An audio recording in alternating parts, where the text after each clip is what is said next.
Revelações da ciência sobre os mistérios da vida. Especialistas de vários países estiveram no Brasil para o lançamento de um grupo dedicado à tese do chamado design inteligente. Esses cientistas acreditam que a perfeição e a complexidade da natureza comprovam a existência de um ser superior. O que há por trás do bater das asas de uma borboleta? Ou das cores vibrantes das penas dos pássaros? O que há em comum entre a concha do mar e a força dos furacões? Que mistérios guardam as nossas células e o DNA, o responsável por tudo que somos? Os homens reunidos nesta sala são os principais nomes de um ramo da ciência que pretende responder questões como estas. Ao contrário do que a gente apregoou por 150 anos, há evidências de inteligência na vida e no universo. Eles são estudiosos do chamado design inteligente, uma linha de pesquisa que acredita que a complexidade da vida e a perfeição da natureza comprovam a existência de um ser superior. A vida foi feita pronta, o universo foi feito pronto, planejados por um ser extremamente inteligente, com design, com arte, com perfeição. Marcos Eberlin coordena o Núcleo de Pesquisa em Ciência, Fé e Sociedade, recém-inaugurado por uma das maiores universidades de São Paulo, em parceria com instituições americanas. Outro defensor do design inteligente é o doutor em bioquímica e professor americano Michael Behe.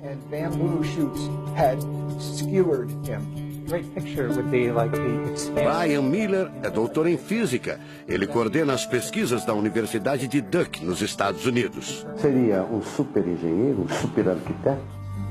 Você pode dizer isso, responde o físico. Um arquiteto que tinha a vida em mente, um criador que fez a vida deliberadamente. Also, when you look at life itself, não é de hoje que os cientistas procuram pistas deste arquiteto da vida. Galileu Galilei, o célebre físico e astrônomo italiano, disse há mais de 400 anos que a matemática é o alfabeto com o qual Deus escreveu o universo. A matemática se dedica a provar que tudo no universo segue uma lógica. Mas foi ainda antes, na Idade Média, que outro italiano, Leonardo Fibonacci, decifrou parte deste alfabeto. Ele descobriu um padrão numérico que se repete em quase tudo na natureza. Em homenagem a ele, o padrão passou a ser conhecido como sequência de Fibonacci, uma sequência lógica de números que pode ser expressa em formas geométricas. Em cada quadrado, a gente consegue construir arcos, são aquelas linhas tortas, né? A gente consegue ligar um arco com o outro. Quando você liga um arco, um outro arco, um outro arco, um outro arco, um outro arco, e vai seguindo um outro arco, pensando no próximo quadrado, um outro arco. Essa aqui é uma figura que é uma espiral, chamada espiral de Fibonacci. E essa espiral aparece em diversos lugares do nosso cotidiano. Aparece, por exemplo, na nossa orelha. O formato da nossa orelha é exatamente essa espiral. Uma coisa interessante, aparece no nosso rodamuinho do cabelo aqui. É o mesmo formato que aparece aqui. Que é o mesmo formato que aparece naquela concha do mar, tal do Nautilus, né? Que é o mesmo formato que aparece nas estrelas do universo. Que é o mesmo rodamuinho que forma quando tem um furacão. A sequência de Fibonacci foi encontrada também nas ondas do mar, nas pétalas das rosas, na distribuição das sementes do girassol e até nos hexágonos da casca do abacaxi. Mais uma comprovação matemática da existência de uma mente inteligente por trás da criação seria o chamado número de ouro, ou proporção áurea, representada pela letra Φ. O número de ouro, também representado pelos dígitos 1,618, está presente na construção de uma das obras mais importantes da antiguidade, o Partenon. Foi usado por Leonardo da Vinci na Mona Lisa, o quadro mais famoso do mundo. essa regra do número áureo, ela vem, né, aparece no Fibonacci e aplica em um monte de situações. E é legal que os gregos percebiam isso, eles associavam isso muito com a ideia de perfeição. Ele está presente nas asas das borboletas e até nas medidas do corpo humano. Se você pegar a sua altura e dividir pela distância do seu umbigo até o chão, vai dar aproximadamente 1,6. Um φ. Vai dar um φ também. Se a gente abre os braços, né, calcula a distância da ponta de um dedo até a ponta do outro dedo. Então vai ser desse dedo maior aqui, no dedo médio, até chegar ao dedo médio. Se eu pegar essa distância e dividir pela distância desse dedo até esse ombro aqui, vai dar 1,6 de novo. De tudo na natureza, o que mais impressiona os cientistas são as células, a chamada unidade básica da vida. São as menores partes que compõem os seres vivos, vegetais ou animais. O corpo humano é formado por cerca de 100 trilhões de células que dão origem a tecidos e órgãos. We cannot be accidentally caused. Life is not an accident. O americano Douglas Axie estuda biologia molecular há mais de 25 anos. Ele garante: não existe a mínima possibilidade de a vida ser um acidente, um acaso da evolução do planeta. Para ele, as células são complexas demais e só podem ter sido criadas de propósito por um ser inteligente. Literally machines that are made out of molecules. Dr. Michael Behe concorda. Ele compara a célula a uma fábrica repleta de máquinas e veículos. Ela produz e troca com as células vizinhas os elementos fundamentais à vida. Tudo coordenado por uma espécie de computador central, o chamado DNA. Você já deve ter ouvido falar dele.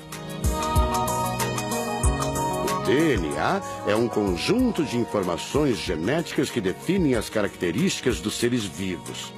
Entre os humanos é o DNA que informa o sexo, a cor da pele e do cabelo e o formato do rosto, entre outras coisas. São 6 bilhões de informações condensadas numa estrutura microscópica extremamente eficiente. O presidente da Sociedade Brasileira do Design Inteligente considera o DNA o mais avançado código de que se tem notícia. A gente tem a molécula de DNA como um modelo. Por quê?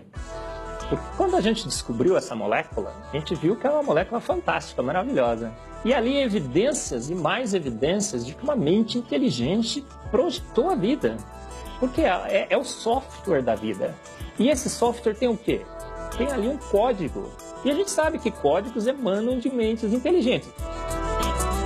Nos Estados Unidos, um grupo de pesquisadores afirma ter identificado uma sequência de números que sempre se repete no DNA humano. Seria uma espécie de assinatura de Deus, segundo o engenheiro da computação Greg Braden. So now we have a definition. Ao considerar a carga dos elementos químicos do DNA, os pesquisadores teriam identificado o seguinte padrão numérico: 10, 5, 6, 5. Eles então passaram a tentar decifrar esse código e tiveram a ideia de substituir os números por letras hebraicas. Em hebraico, a língua oficial de Israel e que aparece na Bíblia, os números são representados por letras, como explica essa professora israelense. A escrita hebraica é muito antiga. Já tem textos escritos 1000 anos antes da Era Comum. E nesta época ainda não inventaram o sistema decimal dos números que usamos agora. Na Bíblia, o Primeiro Testamento, podemos ver não só os números dos versículos e os números dos capítulos, mas também as páginas. A contagem das páginas está feita em letras e não em números. A sequência numérica 10, 5, 6, 5 foi transcrita para as respectivas letras em hebraico: Yud, Rei, Vav, Rei. Veja o resultado. A sequência corresponde à palavra Javé, ou Deus, em hebraico. Apesar de todo o avanço da medicina, cerca de 90% das informações genéticas ainda são um mistério. professor Eberlin diz que as descobertas científicas trazem implicações sérias para toda a humanidade, mas cada vez mais reforçam os argumentos de quem acredita no design inteligente, a assinatura de uma força superior. A gente vai ter que entregar essa informação para a filosofia e para a teologia. E a gente agora, como bons filósofos e teólogos que todos somos, a gente vai colocar a nossa filosofia e nossa teologia em cima desse dado científico e optar pela melhor opção. Eu, óbvio, acho que a melhor opção é Deus. Como gente, a gente tem esse direito, né, de especular em cima da descoberta científica de que uma mente inteligente orquestrou o universo e a vida.